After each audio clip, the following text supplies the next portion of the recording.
Sejam todos bem-vindos ao nosso canal, beleza, gente? A gente está com um vídeo aí sobre trocando a resistência desse forno da Electrolux, a resistência inferior, como é que desmonta e como chega na parte dessa resistência de baixo, se ela estiver queimada, beleza?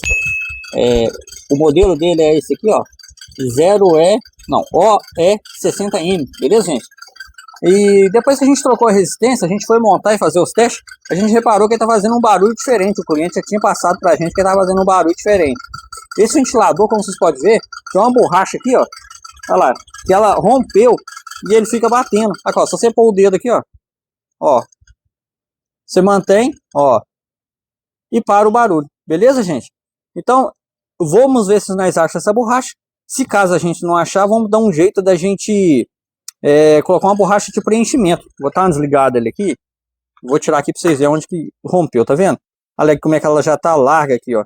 Eu acredito que aqui era para estar bem mais fininho aqui, ó. Não era para estar esse buraco tão grande aqui. Aí por isso que ela fica batendo aqui, ó. Tá vendo, ó? Ó, ela fica batendo dentro da borracha e fica fazendo esse barulho. Ou senão a gente vai tentar colocar alguma outra borracha aqui dentro aqui para poder diminuir um pouco esse buraco aqui. Beleza, gente? Na internet para comprar eu não achei. Aí tem essa aqui de pezinho que coloquei aqui dentro ali, deu super certo. Olha lá, tá vendo? Vou ligar aqui para vocês verem como é que ficou.